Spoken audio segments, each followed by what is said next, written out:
이제 다 같이 자리에서 일어나셔서 두 손 들고 인내 찬양 드리도록 하겠습니다.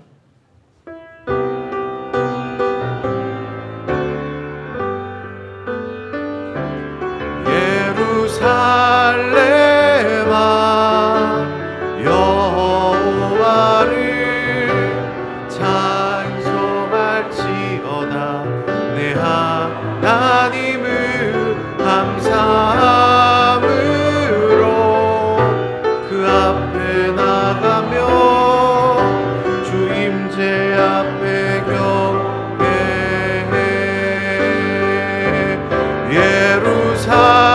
예루살렘아 여호와를 찬송할지어다. 내 하나님을 감사함으로 그 앞에 나가며 주 임재 앞에 경배해. 손을 내리시고 사도신경으로 우리의 신앙을 고백하겠습니다. 전능하사 천지를 만드신 하나님 아버지를 내가 믿사오며 그 외아들 우리 주 예수 그리스도를 믿사오니 이는 성령으로 잉태하사 동정녀 마리아에게 나시고 본디오 빌라도에게 고난을 받으사 십자가에 못 박혀 죽으시고 장사한 지 사흘 만에 죽은 자 가운데서 다시 살아나시며 하늘을 오르사 전능하신 하나님 우편에 앉아 계시다가 저리로서 산자와 죽은 자를 심판하러 오시리라.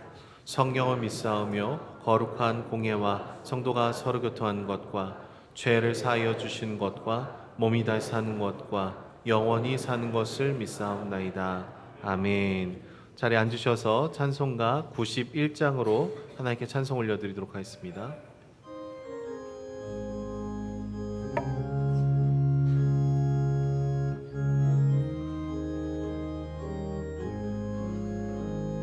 슬픈 마음 있는 사람 예수 이름 믿으며 영원토록 변함없는 기쁜 마음 얻으리.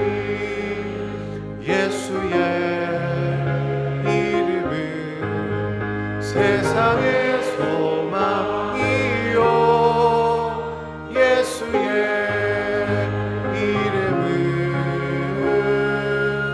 전국의 기쁨일세.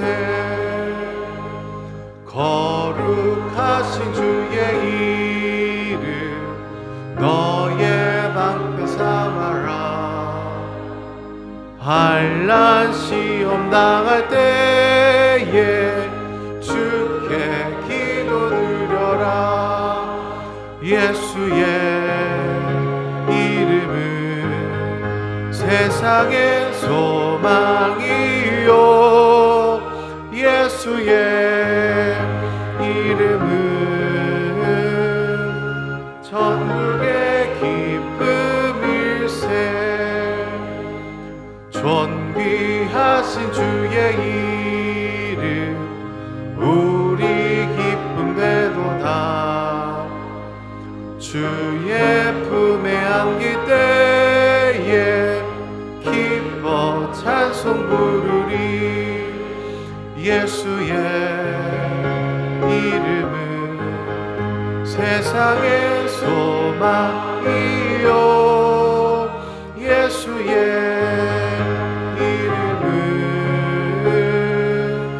전국의 기쁨일세. 우리 갈 길 나간 후에 보좌 앞에 나아가 왕의 왕께 경배하며 멸류관을 드리리. 예수의 이름은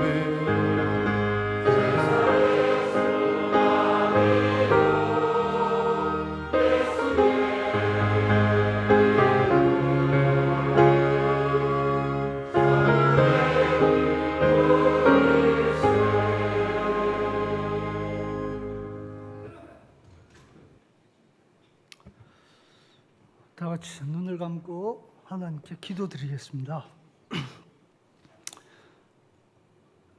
우리의 소망 되시는 주님, 오늘 5월의 가정의 달, 참 좋은 계절을 주신 주님께 감사드리고 하나님 자녀된 우리들이 모여 예배하게 하시니 이 또한 감사합니다. 아버지, 지난 한 주 돌이켜보니 삶의 자리에서 주님 뜻대로 살지 못하고 나의 자의와 나의 생각대로 지냈음을 고백하고 주님의 용서를 구하니 노하기를 더디하시는 하나님이 우리의 잘못된 신앙을 어루만져 주시길 기도합니다.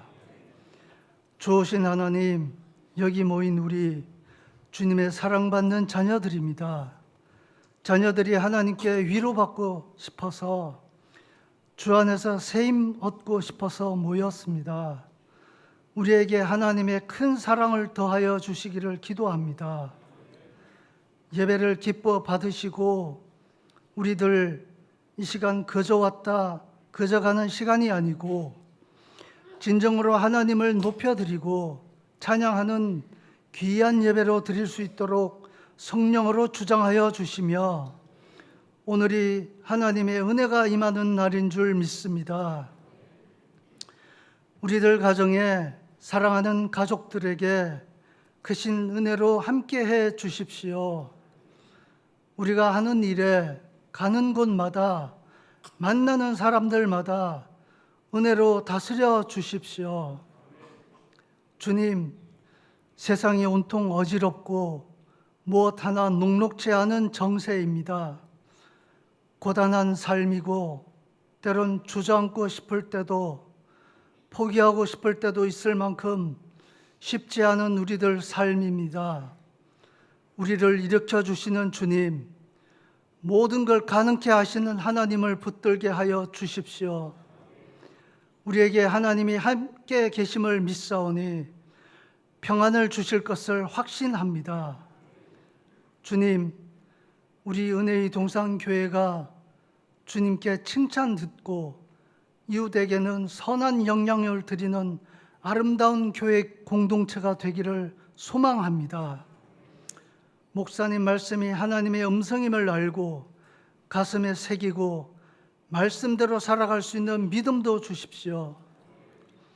교회를 돕는 위원들, 각 부처와 지체들 함께 하시고 은혜를 더하여 주시기를 기도합니다. 모든 기도 우리를 축복하시고 사랑하시는 예수 그리스도 이름으로 기도드립니다. 아멘.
기도드리겠습니다. 사랑의 주님, 감사합니다. 오늘도 주님을 예배할 수 있는 특권과 은혜를 주셔서 감사합니다. 날마다 서로 사랑하고 주님을 더 깊이 기억하는 저희들이 될 수 있도록 붙들어 주시고, 우리 예배 시간뿐만 아니라 우리의 모든 삶이 하나님 앞에 올려드려지게 날마다 우리와 동행하여 주시옵소서. 모든 것이 다 주께로 왔음을 고백하며 나아가오니 우리의 마음의 중심을 받아 주시옵소서. 헌금이 사용된 곳곳 가운데 주의 사랑과 은혜가 흘러갈 수 있도록 붙들어 주시고 날마다 우리의 삶을 친히 인도하여 주시옵소서. 감사드리며 예수님의 이름으로 기도드립니다. 아멘. 교회 소식입니다. 은혜 동산교회 처음 오신 새가족분들을 주님의 이름으로 환영하고 축복합니다.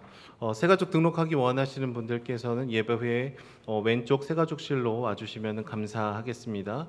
새가족 교육은 2부 예배 후에 10시 40분에 4층 새가족 교육실에서 진행이 됩니다. 5월 엎드림 기도회의 주제는 함께입니다. 특별히 이번 주는 하나님과 함께하는 가족이라는 제목으로 담임 목사님 말씀 전해 주실 텐데요. 우리 어린아이들과 함께 또 찬양하고 어린이 찬양팀과 함께 예배 드리고요. 또 우리 다음 세대를 위한 특별 기도 시간이 준비되어 있습니다. 그래서 온 세대가 함께 기도로 엎드리는 귀한 시간들이 되기를 소망합니다. 5월 가정의 달로 이어짐이라는 행사가 진행이 되고 있습니다. 이렇게 앞에 화면에서 보시는 것처럼 10년 이전의 가족 사진을 재현한 현재 사진을 같이 제출해 주시면 감사하겠습니다. 이 사진을 자세히 보시면 10년 전 사진과 오늘 다시 이렇게 똑같이 찍은 사진인데 저도 열심히 참여해 볼 예정이니까 여러분들 꼭 참여하셔서 우리 주보에 기재되어 있는 이메일 주소로 보내주시면 감사하겠습니다. 양육 2단계를 모집 중에 있습니다. 5월 7일부터 6월 18일까지이고요. 우리 대상은 양육 1단계를 수료하신 분들입니다. 양육 2단계 훈련생분들이 섬기실 행복 프로포즈는 6월 22일 오후 3시에 진행이 됩니다. 신청 마감은 오늘까지입니다.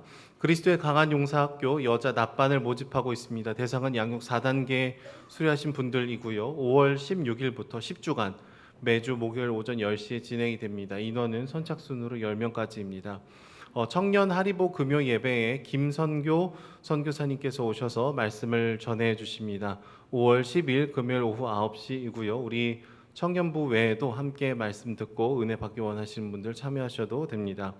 5월 15일에 1교구 바베큐 파티가 있습니다. 장선 산들레 캠핑장이고요. 우리 각 마을 순장님들을 통해서 신청해 주시면 감사하겠습니다. 제1권사의 원래회가 다음 주 주일 오전 11시에 쉐마울에서 진행이 됩니다. 식당 봉사팀 성기미들을 계속해서 모집 중에 있습니다. 그레이스 가든에서 반찬 봉사팀을 모집하고 있습니다.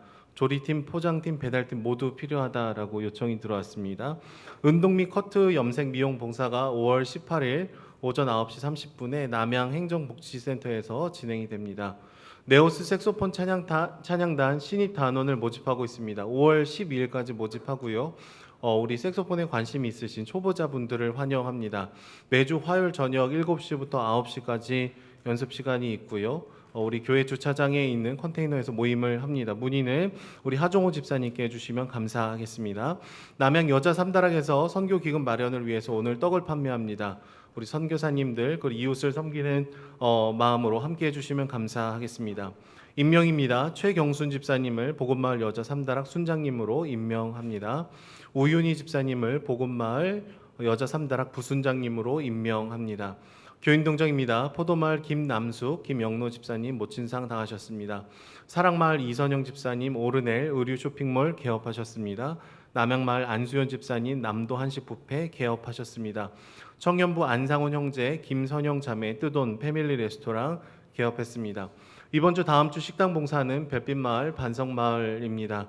다음 주 청소 봉사는 새빛마을 화평마을입니다.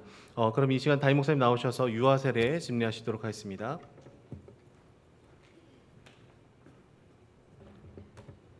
오늘 이 귀하고 복된 날 유아 세례 받는 어린이가 있습니다. 윤승아 자리에서 한번 일어나 주시기 바랍니다. 오랫동안 자녀를 기다리고 기도해 왔는데 하나님 선물로 주셨고 오늘 드디어 유아 세례 받게 되었습니다.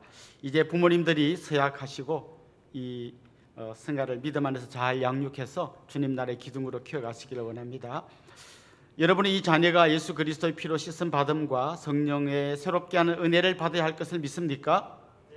여러분은 믿음으로 자신이 구원받은 것처럼 이 자녀도 예수 그리스도를 신뢰함으로 구원받을 것을 믿습니까? 여러분은 지금 완전히 이 자녀를 하나님께 바치고 겸손한 마음으로 하나님의 은혜를 의지하며 친히 경건한 본을 보이기를 힘쓰며 교회의 법도를 가르치고 그리스도 예수 안에서 믿음으로 양육하기로 서약하십니까? 기도하겠습니다. 하나님 아버지, 온 천하보다 귀한 생명 승아를 귀한 믿음의 가정에 선물로 주시니 감사합니다. 믿음의 반석에 견고히 세워주시고 주님 나라의 기둥이 되게 하여 주옵소서. 지혜와 명철과 영육 간의 강건함을 더해주시고 날마다 하나님께로 가까이 나가는 귀한 생명 또 온 가족이 될 수 있도록 은혜 내려 주옵소서. 믿음 안에서 잘 자라나서 스스로 입교하며 자신의 신앙을 고백할 수 있도록 하나님께서 눈동자와 같이 지켜 주시옵소서. 예수님의 이름으로 축복하며 기도하옵나이다. 아멘.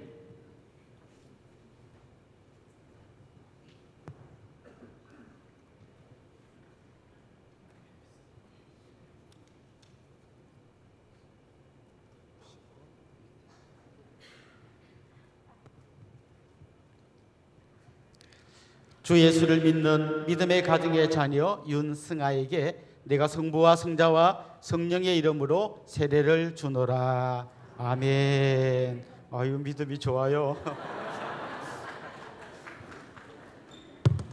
앞으로 한번 나와 주시고 우리 같이 한번 축복하면 좋겠습니다.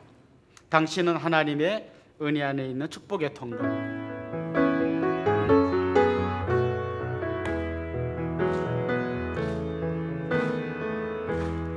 당신은 하나님의 은혜 안에 있는 축복의 통로. 당신을 통하여서 열방이 주께. 우리 한번 뜨거운 박수로 축하하고 축복합시다.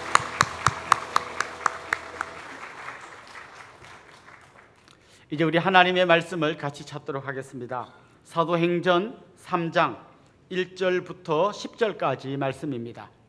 사도행전 3장 1절부터 10절까지 말씀을 저와 여러분이 한 절씩 교독하도록 하겠습니다. 제9시 기도 시간에 베드로와 요한이 성전에 올라갈새 나면서 못 걷게 된 이를 사람들이 메고 오니 이는 성전에 들어가는 사람들에게 구걸하기 위하여 날마다 미문이라는 성전문에 두는 자라. 그가 베드로와 요한이 성전에 들어가려 함을 보고 구걸하거늘 베드로와 요한과 더불어 주목하여 이르되 우리를 보라 하니 그가 그들에게 무엇을 얻을까 하여 바라보거늘 베드로가 이르되 은과 금은 내게 없거니와 내게 있는 이것을 내게 주노니 나사렛 예수 그리스도 이름으로 일어나 걸으라 하고 오른손을 잡아 일으키니 발과 발목이 곧 힘을 얻고 뛰어서서 걸으며 그들과 함께 성전으로 들어가면서 걷기도 하고 뛰기도 하며 하나님을 찬송하니 모든 백성이 그 걷는 것과 하나님을 찬송함을 보고 그가 본래 성전 미문에 앉아 구걸하던 사람인 줄 알고 그에게 일어난 일로 인하여 심히 놀랍게 여기며 놀라니라. 아멘. 하나님께서 모세를 이스라엘의 지도자로 부르셨을 때 모세는 굉장히 당황했습니다. 왜냐하면 그때 그의 나이가 80이었습니다. 그리고 한때 젊은 날 자기 민족을 사랑해서 어떻게 좀 해보려고 하다가 애굽 사람을 때려 죽인 적이 있습니다. 그때 그의 가슴이 뜨겁게 민족을 사랑하는 마음으로 불타올랐습니다. 그러나 하나님이 그를 부르실 때는 이 뜨거웠던 가슴이 다 식어져 버렸고 이제 이렇게 내 인생을 조용히 마무리해야겠구나 하고 그런 생각을 하고 있을 그때, 그리고 광야에서 양이나 돌보고 이제 노년을 쓸쓸하게 보는 것을 그때에 하나님께서 그를 찾아와 부르셨습니다. 더 놀라운 것은 하나님께서 그에게 바로에게 가서 이 백성을 보내주라고 말하라는 걸 그에게 시키려고 왔습니다. 여러분, 바로가 어떤 사람입니까? 그 당시 세계 최대 강국이었던 이집트의 왕이었습니다.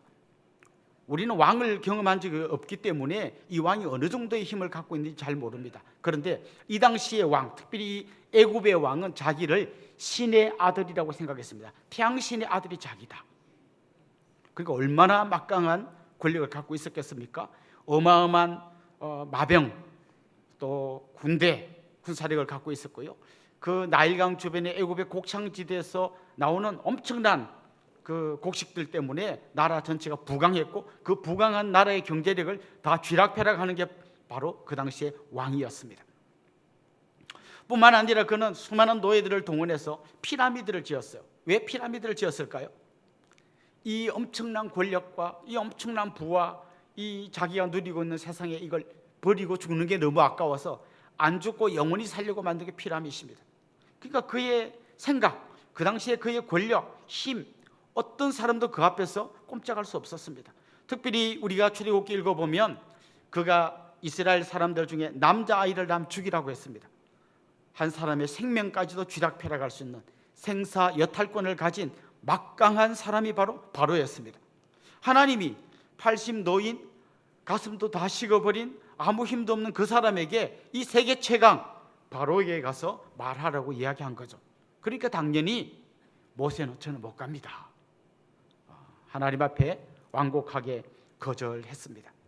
근데 계속 하나님이 가라고 하니까 모세가 하나님께 이런 걸 물어봤어요. 하나님, 내가 이스라엘 백성들한테 가서 하나님이 너희를 구해내라고 나를 보냈다라고 하면 그들이 분명히 저한테 물을 거예요. 당신을 보낸 하나님의 이름이 뭐요? 그때 내가 뭐라고 대답할까요? 그때 하나님께서 말씀하셨습니다. 나는 여호와다. 나는 스스로 있는 자이다. 좀 다르게 번역하면요, 나는 나다. 여러분, 이런 간결한 자기 표현이 어떻습니까? 나는 나다. 뭐 다른 걸로 설명할 수 없는 그런 존재다. 특별히 스스로 있는 자라는 말은 어떤 의미일까요? 세상의 모든 물건은 스스로 존재하는 건 없습니다. 뭐 컵이 스스로 존재할 수 없어요. 누가 만들었습니다. 마이크 누가 만들었습니다. 그럼 저 하늘의 태양이나 별은 하나님이 만드셨습니다. 세상에 있는 모든 것은 만든 사람이 있거나 아니면 하나님이 만든 거예요. 근데 하나님은 누가 만든 그런 신이 아니라 스스로 있는 분이라는 거죠. 하나님은 사람이 만들어낸 그런 우상과 달리 스스로 존재하시는, 다시 말하면 온 땅의 창조주이시고 온 땅을 다스리는 그런 분이라는 겁니다. 그게 바로 나는 스스로 있는 자라는 의미예요. 이스라엘 백성들에게 하나님 이름이 뭐요? 그랬을 때 하나님 바로 이런 분입니다 라고 소개하라고 말한 것이죠. 하나님의 이름이 뭐냐 묻는 것은 이름, 그 철자가 뭐냐를 묻는 게 아니라 그분이 어떤 분인지, 어떤 능력을 갖고 있는 분인지를 물어보는 건데, 하나님은 나는 스스로 있는 자다라고 대답하라고 말씀하셨습니다. 나중에 이제 모세가 바로 앞에 갑니다. 바로에게 말합니다. 여호와 하나님께서 이 백성을 보내주라고 했습니다. 그때 바로가 뭐라고 말했습니까? 나는 여호와가 누군지 모른다. 여호와가 누구냐? 아주 무시하는 말을 했습니다. 나중에 10가지 재앙이 내리면서요, 바로는 나는 여호와를 모른다고 했는데 점점 그 여호와 하나님의 능력이 얼마나 엄청난 것인지를 알아가기 시작합니다. 그때 그는 모든 권력을 갖고 있었고 뭐든지 자기 말대로 다 되는 세상에서 자기가 최고인 줄 알았기에 하나님이 누구인지 알 필요도 없고 궁금하지도 않았어요. 그런데 10가지 재앙이 하나, 둘, 셋, 넷 진행되면 될수록 하나님은 너무나 대단한 분이구나 라는 것을 깨닫습니다. 나중에 어떤 좀 우스운 장면이 나오는가 하면요, 바로가 모세 보고 하나님께 나 위해서 기도 좀 해주라고 부탁하는 장면이 나옵니다. 결국 바로는 항복하고 이스라엘 백성들은 애굽에서 나오게 됩니다. 모세는 이스라엘 백성들을 이끌고 홍해를 건너고 광야로 들어갑니다. 광야에 들어갔을 때 만나가 내리고 반석에서 샘물이 터졌습니다. 그 80된 노인이 그 일을 만들어낸 게 아닙니다. 그는 단지 하나님께 기도했을 뿐이고 만군의 하나님 여호와 스스로 있는 그분이 이 엄청난 일을 행하셨습니다. 그렇습니다. 모세는 아무 힘도 없지만 하나님의 이름의 능력으로 이 놀라운 일을 했던 겁니다. 여러분이 잘 아시는 다윗의 이야기도 비슷합니다. 다윗이 골리앗과 싸운 유명한 이야기 여러분 아시죠? 골리앗과 다윗이 싸웠습니다. 골리앗은 그 당시로 기록에 보면 키가 약 290cm쯤 된 것 같습니다. 저보다 더 크죠? 그러니까 얼마나 엄청난 키인지 여러분 상상해 가실 겁니다. 290cm 키예요. 완전 무장했습니다. 칼, 창, 단창, 앞에 방패든 신하가 따로 있고 그냥 엄청난 힘으로 누구든지 와봐라, 나랑 1대1로 맞짱 뜨자고 외칠 때 아무도 못 나갔어요. 그런데 목동이었던 다윗이 돌멩이 5개를 주머니에 넣고 나갑니다. 손에 막대기 들고 돌멩이 들고 나갑니다. 근데 나가면서 그거 이렇게 말했어요. 너는 칼과 창과 단창으로 내게 나아오거니와 나는 뭘로 나간다고요? 만군의 여호와의 이름, 곧 내가 모욕하는 이스라엘 군대의 하나님의 이름으로 내게 나아가더라. 여러분, 다윗이 나갈 때요, 너는 칼과 창과 단창으로 나오지만 나는 막대기와 돌멩이로 너에게 나간다, 이렇게 말하지 않았어요. 막대기인지 돌멩이인지 그 중요하지 않아요. 중요한 건 뭡니까? 만군의 하나님 여호와의 이름이에요. 네가 우습게 생각하는 그 하나님의 이름으로 나는 나아간다. 그래서 사람들이 생각할 때 다윗 대단하다, 어떻게 저 거구 골리앗과 맞짱을 떴냐라고 하지만 사실 진짜 대단한 건 골리앗이에요. 왜냐하면 그는 하나님과 겁도 없이 맞짱을 떴기 때문입니다. 결국 그 거구 골리앗이 하나님의 이름을 의지하고 나아간 다윗 앞에서 아무 힘도 못 쓰고 한 방에 쓰러지고 말았습니다. 저는 오늘 본문을 보면서 본문의 이야기도 결국 그런 이야기와 맥을 같이 하고 있다고 생각합니다. 오늘 본문에 보면 한 장애인이 나옵니다. 나이는 한 40쯤 되었습니다. 태어날 때부터 걷지 못하는 장애인이었어요. 태어날 때부터 걷지 못하는 장애인이니까 이 장애 때문에 당연히 이어지는 게 뭔가 하면 가난이 찾아왔어요. 일을 할 수 없으니까. 그는 결국 굉장히 가난한 사람으로 살아야 했습니다. 처음에는 신체적인 어떤 문제가 있었는데 이게 경제적인 문제로 이어지죠. 결국 이런 사람이 하나 있으면 가족들이 굉장히 고통을 당합니다. 그러다 보니까 자기 스스로 생각할 때 나는 다른 사람이 짐이 되는구나, 자꾸 관계가 단절되는 어떤 사회적인 문제를 만들어냅니다. 더 심각한 것은 그 당시 이스라엘 사람들은 이런 장애를 가진 사람들을 볼 때마다 이 사람은 하나님께 벌을 받아서 이렇게 됐구나라고 잘못 생각하고 있었어요. 그러다 보니까 이 사람은 신체적으로나 경제적으로나 사회적으로나 종교적으로나 그냥 완전히 절망 가운데 있는 그런 사람이었습니다. 마치 절망이라고 하는 거대한 산처럼 보이는 사람이 성전 미문 앞에 앉아서 지금 거지로 동냥을 하고 있었던 거죠.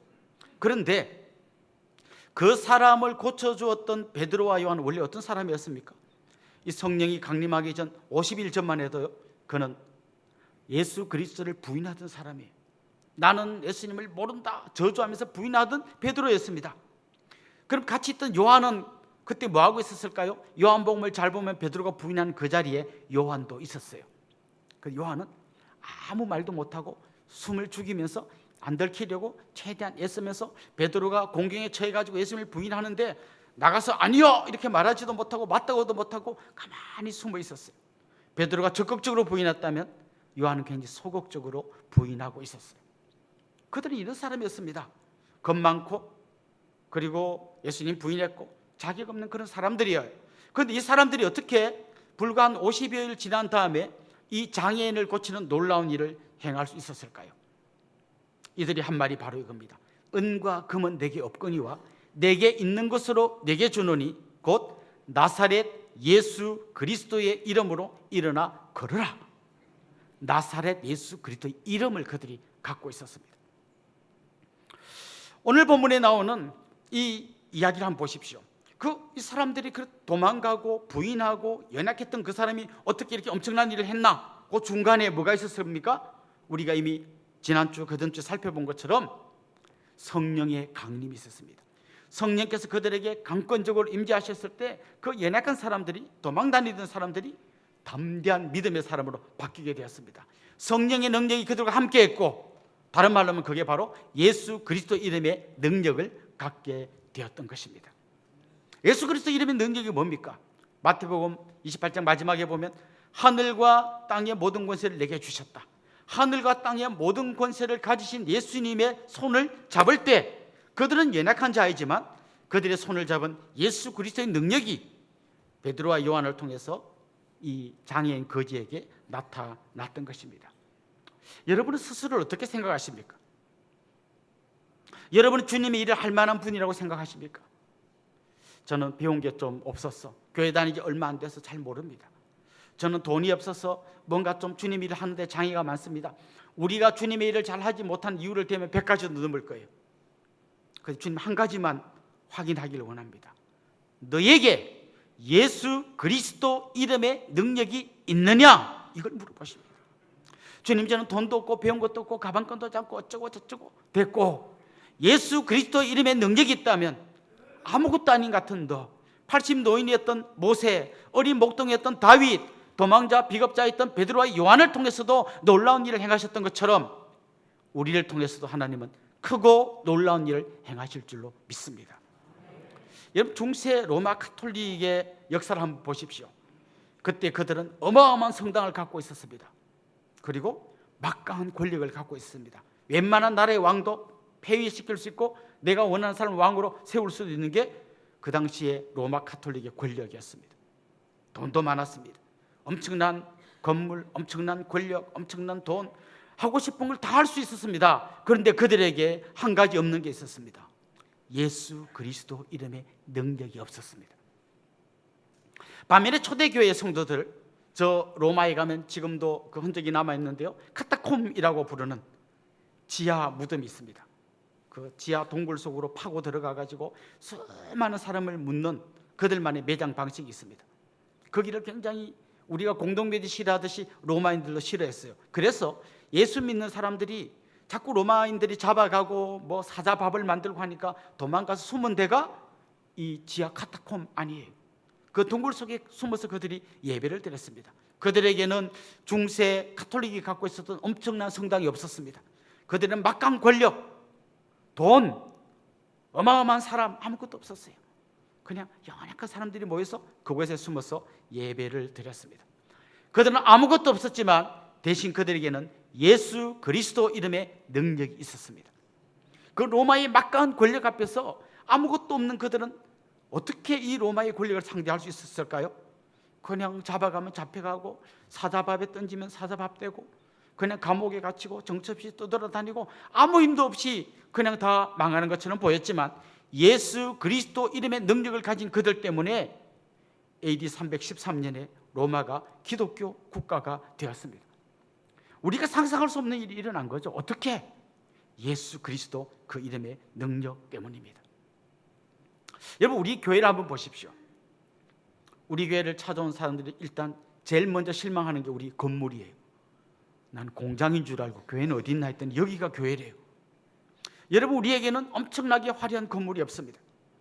우리 중에는 이름만 대면 다 할 만한 유명한 분이 별로 없습니다.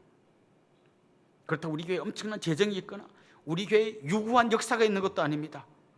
그냥 팔도에서 모인 사람들이 모여서 예배드리는 그런 평범한 공동체입니다.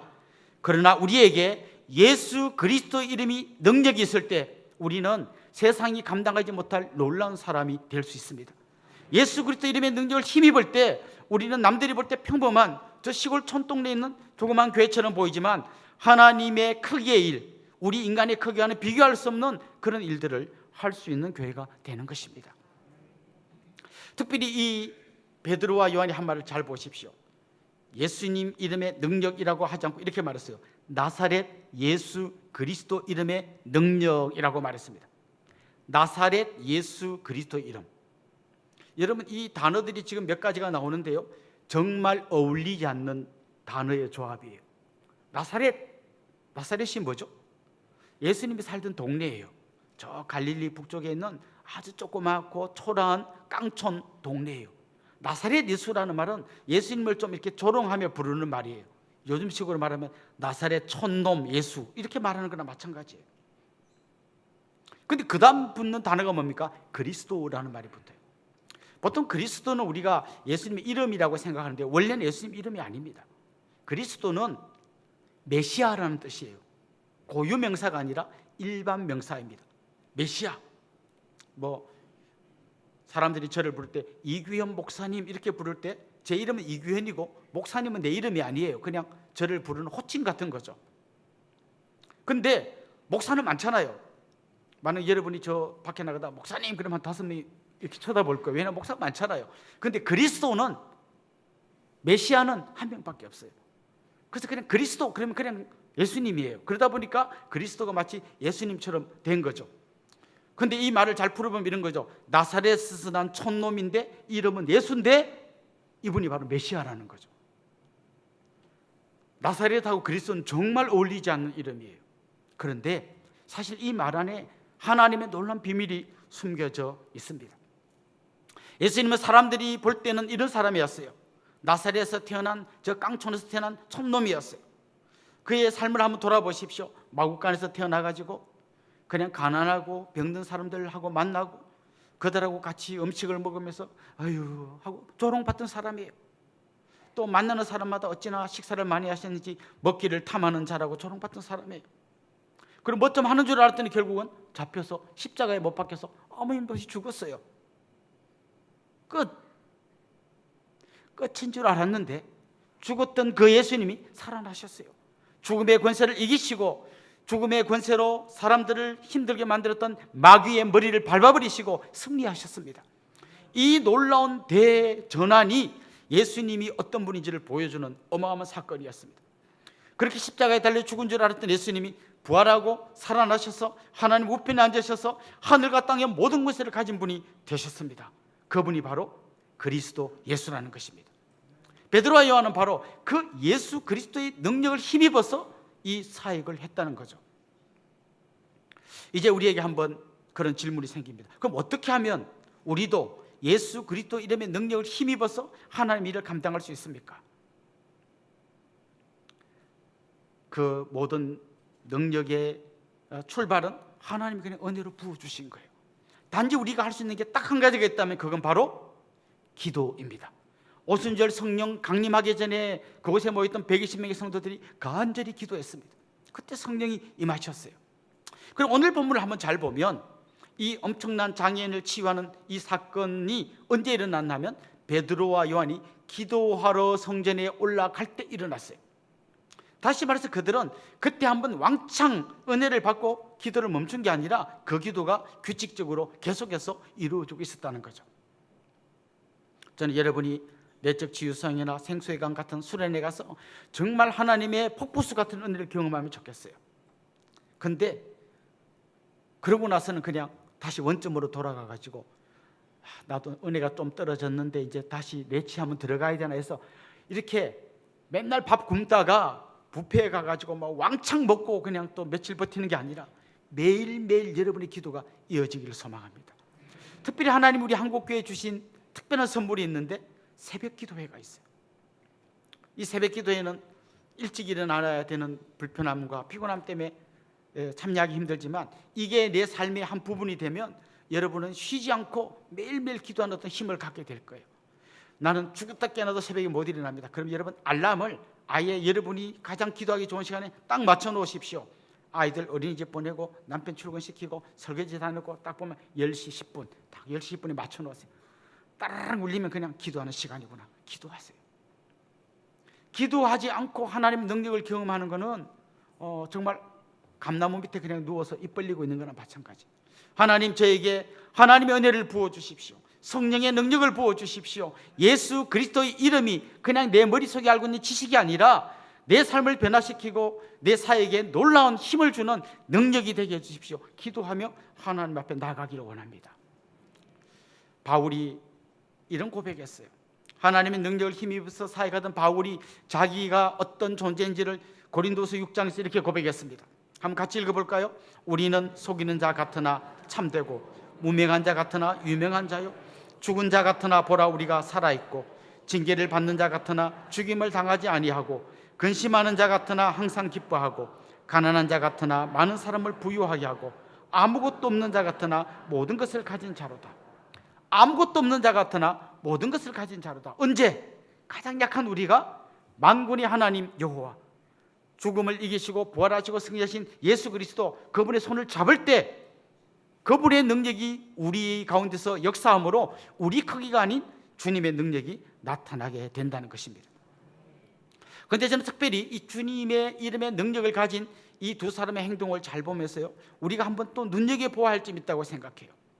엄청난 능력을 가진 사람 그냥 막 엄청난 카리스마로 팍 할 것 같지만 이들에게 뭐가 있었나 하면요 이 장애인 거지를 바라보는 특별한 눈이 있었어요.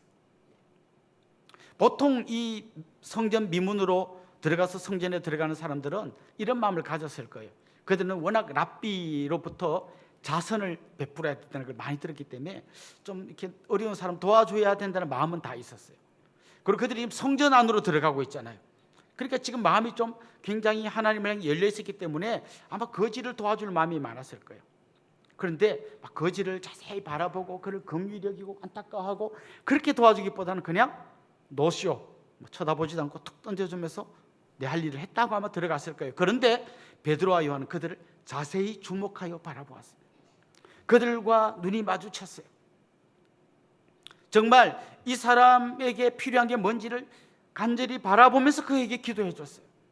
이게 무슨 얘기인가 하면 예수 그리스도 이름의 능력을 힘입은 사람은 우리 크기가 아닌 주님 크기를 할 뿐만 아니라 우리가 보는 눈이 아닌 주님의 눈으로, 주님의 마음으로 사람을 보기 시작한다는 겁니다. 저는 여러분이 주님께 기도하고 주님의 마음이 여러분 안에 들어와 있을 때 평범하게 보았던 사람들이 다르게 보일 거예요. 막 웃고 있는 사람 행복하겠다 싶지만 때로는 불쌍하다라고 보일 수도 있어요. 정말 그때는 모르고 지나갔는데 야, 저분 얼마나 고통스러울까, 저분에 대해서 기도해 줘야겠다 이런 마음이 들 수도 있어요. 그냥 9시 텔레비전 뉴스 보다가 세상에는 별 어려움을 겪는 분들이 많구나, 기도하는 그걸 쳐다보는 게 아니라 그분들을 위해서 기도하는 마음이 생길 거예요. 이게 바로 예수 그리스도를 제대로 만난 사람에게서 나타나는 특징입니다. 결국 이 사람들은 주님의 눈으로 그를 보았고 주님의 마음으로 그들을 쳐다보았고 결국 주님의 능력으로 그들을 고쳐주는 놀라운 일을 행했던 겁니다. 자, 그렇다면 거꾸로 이 놀라운 은혜를 체험한 이 거지 장애인의 관점에서 한번 오늘 말씀을 봅시다. 그는 어떤 삶을 살았을까요? 앞에서 말씀드린 대로 그는 신체적으로 장애인이었습니다. 경제적으로 설명하면 그는 한마디로 거지였습니다. 그의 가족들이 그를 위해서 해줄 수 있는 것은 들어다가 성전 미문 앞에 놓아두는 것, 그것까지 해줄 수 있었어요. 다른 건 도와줄 수 없었습니다. 전부 다 그들을 바라보고 불쌍하다 그랬을 거예요. 근데 참 아이러니한 게요, 그가 앉아서 구걸하던 거기 어딘가 하면 성전 미문 앞이라 그랬어요. 미문이 뭔가 하면 아름다울 미자예요. 아름다운 문 앞에서 그가 구걸하고 있었어요. 여러분, 아름다운 문 앞에 앉아있는 이 비참한 거지를 한번 생각해 보십시오. 사람들은 거지는 대충 보고 와, 문이 아름답다고 했을 거예요. 근데 그 문 앞에 있는 거지는 너무나 비참한, 전혀 아름답지 않은 삶을 살고 있었죠. 그래도 한 가지 다행인 것은 거기가 목이 좋았던 거죠. 장사할 때는 목을 잘 잡아야 되는데 거기 아주 목이 좋았어요. 제가 이전에도 한번 말씀드린 기억이 나는데, 제가 신학대학 다닐 때 우리 학교를 가려면 버스 정류장에서 내려서 육교를 건너가야 학교가 나와요. 반드시 육교를 건너야 학교에 갈 수 있어요. 근데 그 육교 중간에 어떤 거지 할머니가 손을 벌리고 있었어요. 우리가 누굽니까? 우리 신학생입니다. 그리고 이분은 누굽니까? 정말 주님이 긍휼히 여기는 그 사람입니다. 정말 밥 먹을 돈도 없어서 막 두 끼만 먹고 막 하던 신학생이 그 앞을 지나가는데 얼마나 힘든지 몰라. 오늘 이걸 드리고 한 끼를 굶어야 되나? 막 그래도 그분이 처량한 눈으로 이렇게 있을 때 그냥 지나가기 참 힘들어요. 그래서 일주일에 한 번은 뭔가 좀 주고 가야 될 것 같아요. 아무도 그분의 이름 모르지만 별명은 다 기억하고 있습니다. 막달라 마리아였어요. 막달라 마리아. 이 막달라 마리아 할머니, 그분이 목을 잘 잡은 거죠. 근데 오늘 본문에 나오는 이 거지도 진짜 목을 잘 잡았어요. 여기를 지나가는 사람이 동냥 안 하고 가기는 매우 어려운 자리에 그가 앉아 있었어요. 그래서 그의 마음 한 가지밖에 없었을 거예요. 오늘은 누가 좀 더 주려나? 오늘은 한 입 주는 사람이 오늘 두 입 주려나? 이런 마음, 이게 전부였어요. 그러면서 막 지나가는 사람을 보는데 대부분 눈을 마주치지 않습니다. 돈만 던지고 막 지나갑니다. 그런데 두 사람의 눈과 이 거지의 눈이 마주쳤습니다. 여러분, 이렇게 누군가 딱 쳐다볼 때는 기대가 생기잖아요. 이 사람이 뭔가 좀 더 줄까? 기대가 생기는데 이분들이 말합니다. 그런데 첫 마디가 너무 실망스러운 말이에요. 은과 금은 내게 없다. 뭐 어쩌라고? 근데 그 다음 이어지는 말이 상상도 못할 말이었어요. 내게 있는 것으로 너에게 주노니 곧 나사렛 예수 그리스도의 이름으로 일어나 걸으라. 그의 꿈은 걷는 건 한 번도 꿈을 꾸어본 적도 없어요. 그런 일은 절대 일어나지 않는 거예요. 단지 그의 소망이 있다면 동전 몇 개 더 받는 거, 그게 전부였어요. 그러나 그날 놀라운 말을 들은 거죠. 일어나 걸으라. 나사렛 예수 그리스도 이름으로 일어나 걸으라. 그때 그분에게 어떤 일이 났습니까?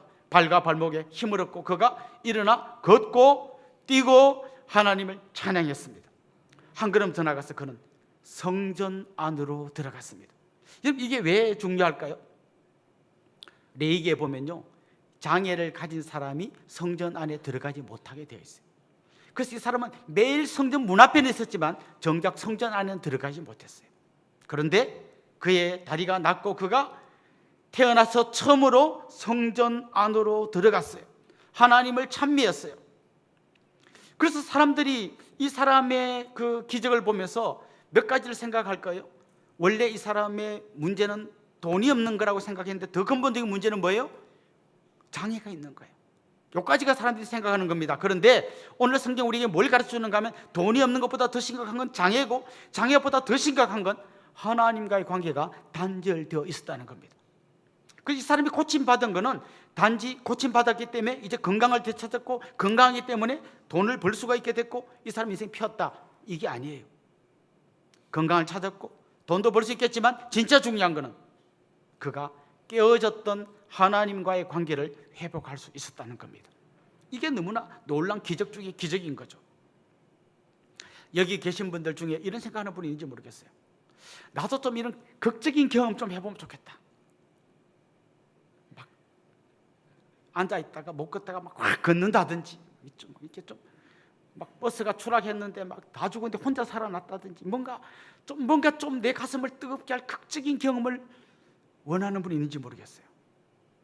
근데 여러분이 지금 하나님 앞에 나와 예배한다는 이것보다 더 큰 기적은 없어요. 여러분은 그 장애인이 일어난 것과 비교할 수 없는, 거지가 일할 수 있게 된 것과 비교할 수 없는 기적 중에 기적의 주인공들인 거예요. 그렇다면 우리가 한번 확인해 볼 건 이겁니다. 내 안에는 이 예배의 감격이 있는가? 이 장애인이 치유받고 좋아서 펄쩍펄쩍 뛰면서 하나님을 찬미하며 성전으로 들어갔던 그 감격과 기쁨이 내 안에 있는가? 나는 그런 마음으로 예배에 왔는가? 그걸 한번 체크해 보면 좋겠어요. 아유, 또 비는 오고 차 댈 데는 없고 꼭 내가 앉는 곳, 내가 좋아하는 그 자리에 또 딴 사람이 앉아 있고, 오늘 뭐가 좀 예배가 좀 뭐가 꼬인다, 혹시 이런 생각하고 있는 분 없습니까? 저는 여러분이 이 예배의 감격을 회복하기 원합니다. 여러분의 찬송이 정말 기뻐 뛰며 하나님 앞에 감격하며 갔던 이 사람의 찬송과 같은 찬송이 되기를 소망합니다. 이게 우리에게 필요한 거고, 그때 우리 안에 예수 그리스도 이름의 능력이 살아서 역사하게 될 줄로 믿습니다.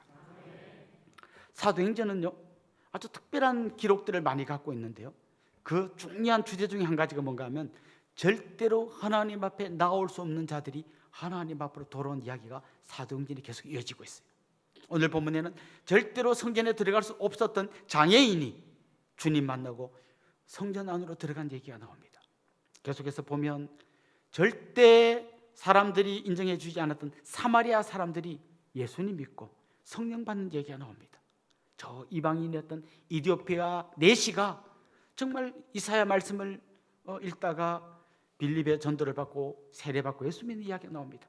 절대 예수 믿을 수 없었던 이방인 고넬료가 그의 가족들과 함께 주님 앞으로 돌아온 얘기가 나옵니다.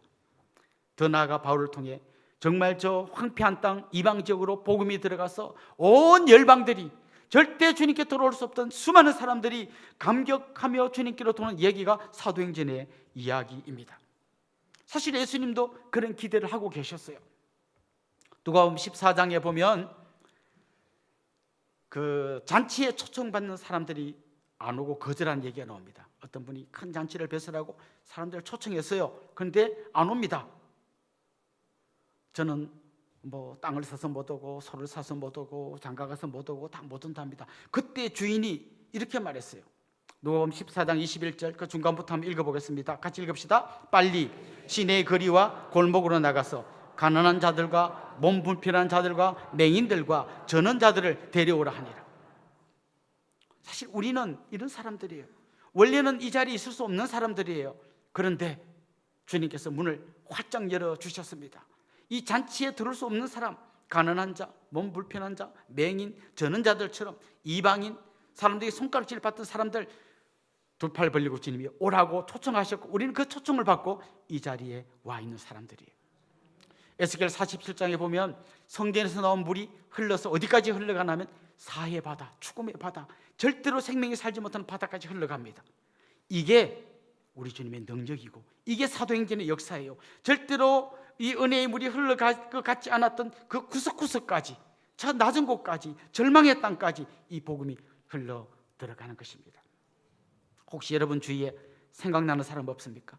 저 사람은 진짜 안 믿을 거야, 저 사람의 믿으면 내 손가락에 장을 지진다, 그런 사람 없습니까? 이 복음의 은혜의 강물은 그분에게까지 흘러갈 수 있습니다. 그런데 내가 암만 전도하려고 해도 안 돼요. 그래서 내 힘과 내 지식으로는 안 되기 때문에 우리는 성령의 능력을 구해야 되고 주 예수 그리스도 이름의 능력을 구해야 합니다. 주님, 내가 전할 때 저분의 마음을 열어주십시오. 성령님께서 저분의 마음을 만져주십시오. 그래서 그리스도의 능력으로 모든 장애물을 뛰어넘고 마침내 한 영혼이 주님께 돌아오는 이 감격의 역사, 그거야말로 한 장애인이 정상적인 몸이 되어서 뛰어다니는 것보다 더 뛰어난, 더 감격적인 역사가 될 줄로 믿습니다. 사랑하는 성도 여러분, 오늘 본문 보십시오. 아무 소망 없던 장애인 거지가 주님 앞으로 돌아옵니다. 주님의 눈과 마음으로 그를 바라보고 주님의 이름의 능력을 힘입어서 그를 치유한 베드로와 요한을 통해서 그가 깨어졌던 하나님과의 관계를 회복하고 감격하며 돌아옵니다. 여러분에게 먼저 이 감격이 있기를 원하고 여러분을 통해서 이 감격이 흘러갈 수 있기를 주님의 이름으로 축원합니다. 우리 같이 한번 찬양하고 기도하도록 하겠습니다. 예수 가장 귀한 그 이름, 같이 찬양하겠습니다.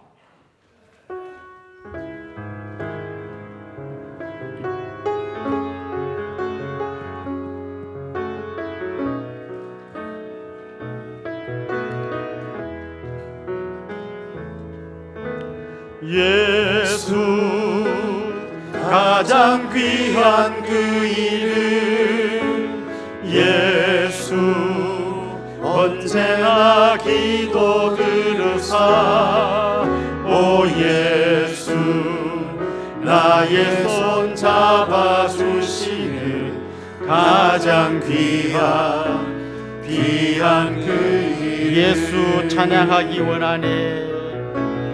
예수 찬양하기 원하네.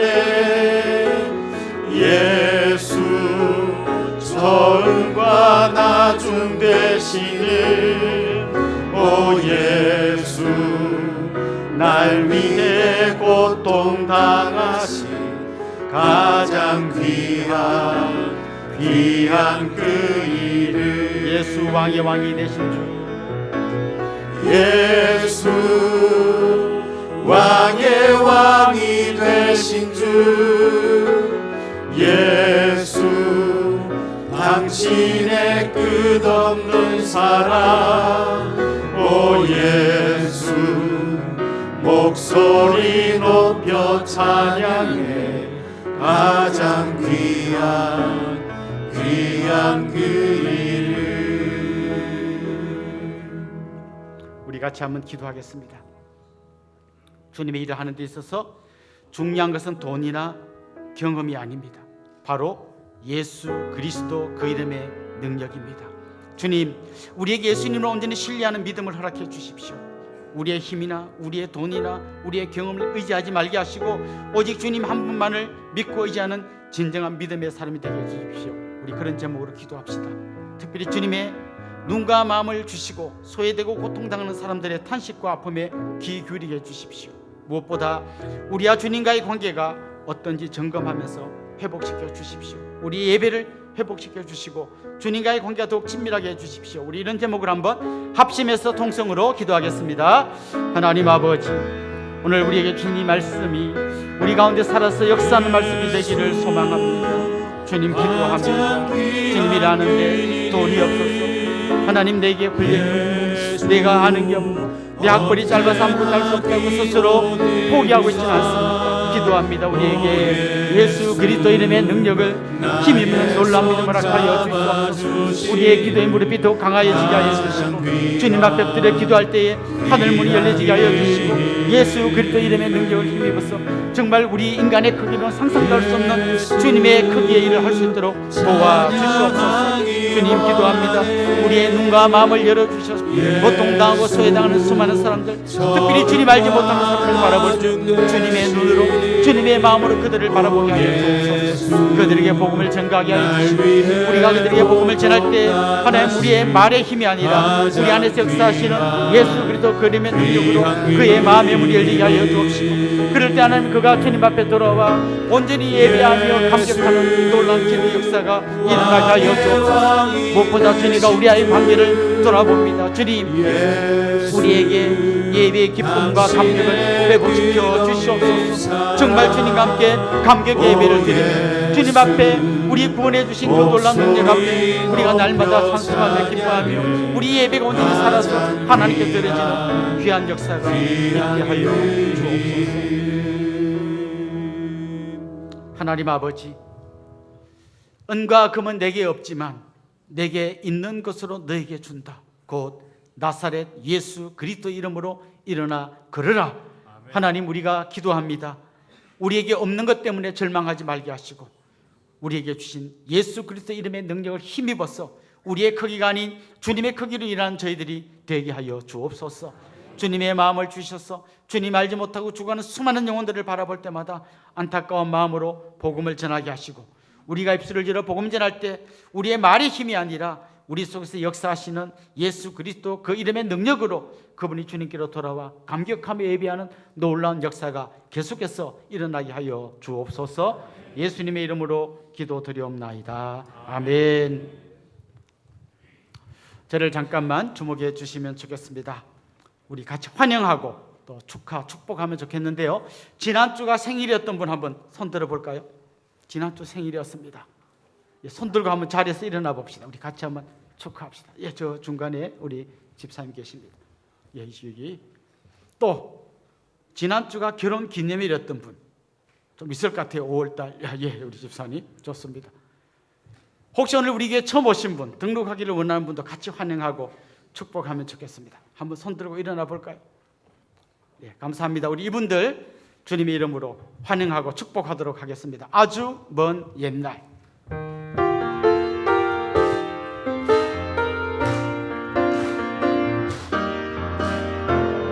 아주 먼 옛날 하늘에서는 당신을 향한 계획이 있었죠. 하나님께서 바라보시고 좋았더라고 말씀하셨네. 이 세상 그 무엇보다 귀하게 나의 손으로 창조하였노라.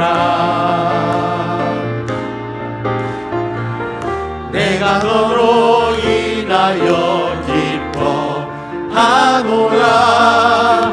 내가 너를 사랑하노라. 사랑합니다. 축복합니다. 사랑해요.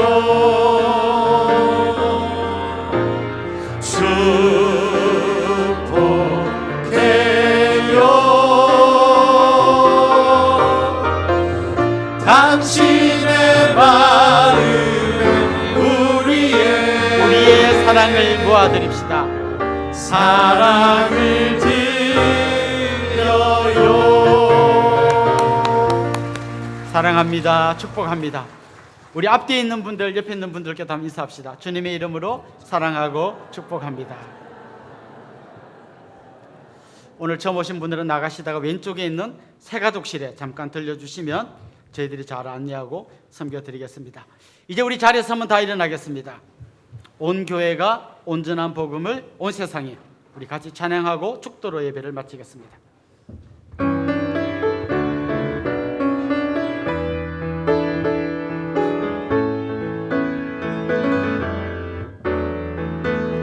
성령님 이곳에 거하소서. 하나님의 소원이 선포되도록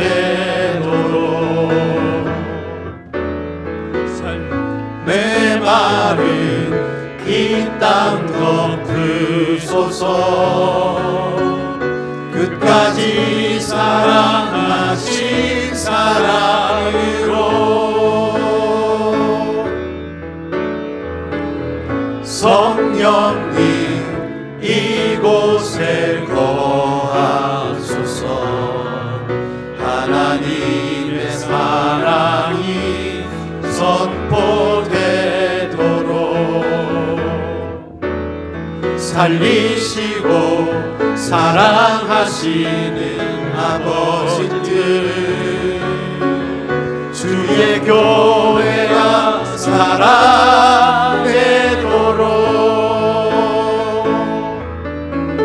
나를 보내사 상한 마음 고치소서. 기름 부으사 아름다운 소식 전하게 하소서. 온 교회가 일어나 온전한 복음을 온 세상에 전하게 하소서.